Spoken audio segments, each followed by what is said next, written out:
കരുവന്നൂർ സഹകരണ ബാങ്ക് തട്ടിപ്പ് കേസിൽ തെറ്റു ചെയ്ത ആളെ മാപ്പുസാക്ഷിയാക്കി ആരെ രക്ഷിക്കാനാണ് കേന്ദ്ര ഏജൻസി ശ്രമിക്കുന്നതെന്ന് മുഖ്യമന്ത്രി പിണറായി വിജയൻ. ഏതെങ്കിലും അന്വേഷണ ഏജൻസി അങ്ങനെ നടപടി സ്വീകരിക്കുമോ? രാഷ്ട്രീയ തേജോവധം ചെയ്യാൻ കരുക്കൾ വേണം. അതിനാണ് മാപ്പുസാക്ഷിയാക്കിയത്. അഴിമതി ആരു ചെയ്താലും സർക്കാരിന്റെ പരിരക്ഷയുണ്ടാകില്ലെന്നും മുഖ്യമന്ത്രി പറഞ്ഞു. ഒരു സ്ഥാപനത്തിൽ തെറ്റായ കാര്യങ്ങളാണ്. സംസ്ഥാന സർക്കാർ ഫലപ്രദമായി ഇടപെട്ടു, എല്ലാ ഏജൻസികളും ഇടപെട്ടു. ആ സ്ഥാപനത്തിൻ്റെ വിശ്വാസ്യതയ്ക്ക് ഏറ്റവും അധികം കോട്ടം തട്ടുന്ന രീതിയിൽ ഇടപെട്ട ഒന്നാം പ്രതിസ്ഥാനത്തിരിക്കേണ്ട വ്യക്തി ആ മനുഷ്യനെ മാപ്പുസാക്ഷിയാക്കുകയാണ്. യഥാർത്ഥ തെറ്റുകൾ ചെയ്ത ഒരാളെ മാപ്പുസാക്ഷിയാക്കി ആരെയാണ് രക്ഷിക്കാൻ നോക്കുന്നത്? അതാണോ സാധാരണ അന്വേഷണ രീതി? ഏതെങ്കിലും അന്വേഷണ ഏജൻസി അങ്ങനെ ഒരു നിലപാടെടുക്കുമോ? രാഷ്ട്രീയമായി ചിലരെ തേജോവധം ചെയ്യാനുള്ള പ്രചരണത്തിനുള്ള കരുക്കൾ ഇയാളിൽ നിന്ന് കിട്ടണം. സ്വാഭാവികമായി കിട്ടുമല്ലോ, കാരണം മാപ്പുസാക്ഷിയാകുന്നതിൻ്റെ അതിൻ്റെ ഭാഗമായിട്ടല്ലേ. രൂക്ഷമായ വിമർശനമാണ് മുഖ്യമന്ത്രി നടത്തിയിരിക്കുന്നത്.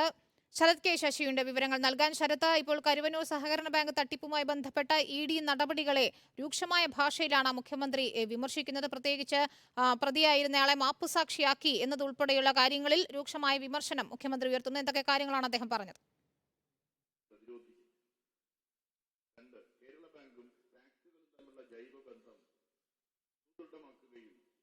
വിനിത, 9ാം സഹകരണ കോൺഗ്രസിലാണ് കരുവന്നൂർ കേസുമായി ബന്ധപ്പെട്ട് ഇപ്പോൾ ED നടത്തുന്ന അന്വേഷണത്തെ വിമർശിച്ചുകൊണ്ട് മുഖ്യമന്ത്രി പ്രസംഗിച്ചത്. അതിൽ തന്നെ ഏറ്റവും പ്രധാനപ്പെട്ട കാര്യം ഈ ബാങ്കിന്റെ മുൻ സെക്രട്ടറിയായ TR സുനിൽകുമാറിന്റെ മൊഴി അഫിഡവിറ്റായി ED ഹൈക്കോടതിയിൽ നൽകിയിരുന്നു. അതിൽ തന്നെ CPM നേതൃത്വത്തെ പ്രതിക്കൂട്ടിലാക്കുന്ന പല പരാമർശങ്ങളും ഉണ്ട്. ബാങ്ക് സെക്രട്ടറിയുടെ മൊഴി എന്ന പേരിൽ P രാജീവിനെതിരെ അടക്കം മൊഴി നൽകുന്ന ഒരു സാഹചര്യം. ഈ പശ്ചാത്തലത്തിലാണ് ബാങ്ക് മുൻ സെക്രട്ടറിയെ മാപ്പുസാക്ഷിയാക്കിയ നടപടി, EDയുടെ ആ ഒരു തീരുമാനത്തെ വിമർശിച്ചുകൊണ്ട് മുഖ്യമന്ത്രി രൂക്ഷമായി വിമർശനങ്ങൾ ഉന്നയിക്കുന്നത്. കേസിലെ ഏറ്റവും പ്രധാനപ്പെട്ട പ്രതിയാകേണ്ട ആളാണ് ബാങ്കിന്റെ മുൻ സെക്രട്ടറി. അങ്ങനെയുള്ളപ്പോൾ അയാളെ മാപ്പുസാക്ഷിയാക്കിക്കൊണ്ട് ആരെ രക്ഷിക്കുന്നതിന് വേണ്ടിയാണ് കേന്ദ്ര അന്വേഷണ ഏജൻസി ശ്രമിക്കുന്നത് എന്നാണ് മുഖ്യമന്ത്രി ചോദിക്കുന്നത്. ഈ കേസുമായി ബന്ധപ്പെട്ട് പ്രധാനപ്പെട്ട പ്രതിയാകേണ്ടുന്ന TR സുനിൽകുമാറിനെ മാപ്പുസാക്ഷിയാക്കിയതിലൂടെ രാഷ്ട്രീയമായി തേജോവധത്തിന് വേണ്ടി പറ്റുന്ന കരുക്കൾ സൃഷ്ടിച്ചെടുക്കുന്നതിനാണ് ED ശ്രമിക്കുന്നത്.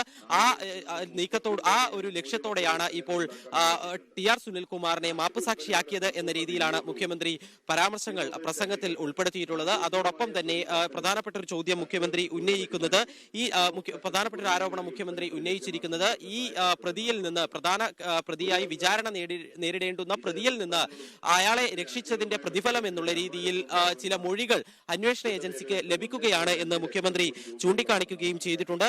ഏതെങ്കിലും ഒരു അന്വേഷണ ഏജൻസി അവലംബിക്കുന്ന രീതിയല്ല ഈ കേസുമായി ബന്ധപ്പെട്ട് ED സ്വീകരിച്ചിരിക്കുന്നത്. പ്രധാന പ്രതിയാകേണ്ട ആളെ തന്നെ പിടിച്ച് മാപ്പുസാക്ഷിയാക്കുന്നത് ഒരു അന്വേഷണ ഏജൻസി സാധാരണ രീതിയിൽ അവലംബിക്കുന്ന ഒരു രീതിയല്ല. അതിന് വിരുദ്ധമായ നടപടി EDയുടെ ഭാഗത്തു നിന്നും ഉണ്ടായി. അങ്ങനെ ആ ഒരു പ്രതിയെ രക്ഷിച്ചെടുത്തതിന്റെ പ്രതിഫലം എന്നുള്ള നിലയിൽ ആ കേസിലെ പ്രതി പ്രത്യുപകാരമായി ചില കാര്യങ്ങൾ ചെയ്തു കൊടുക്കുന്നു എന്നും മുഖ്യമന്ത്രി ആരോപിക്കുന്നു. TR സുനിൽകുമാറിനെ ലക്ഷ്യമാക്കിക്കൊണ്ടാണ് അത്തരമൊരു പരാമർശം ഏതായാലും മുഖ്യമന്ത്രിയുടെ ഭാഗത്തു നിന്നും ഉണ്ടായിരിക്കുന്നത്. മന്ത്രി P രാജീവ് അടക്കമുള്ള CPM നേതാക്കൾ തീർത്തും നിയമവിരുദ്ധമായി കരുവന്നൂരിൽ നിന്ന് വായ്പകൾ അനുവദിക്കുന്നതിന് വേണ്ടി സമ്മർദ്ദം ചെലുത്തി എന്നാണ് TR സുനിൽകുമാർ EDക്ക് നൽകിയ മൊഴി. ശരത് കെ ശശിയാണ് വിവരങ്ങൾ നൽകിയത്. EDക്കെതിരെ രൂക്ഷമായ ഭാഷയിൽ വിമർശനം ഉന്നയിക്കുകയാണ് മുഖ്യമന്ത്രി പിണറായി വിജയൻ.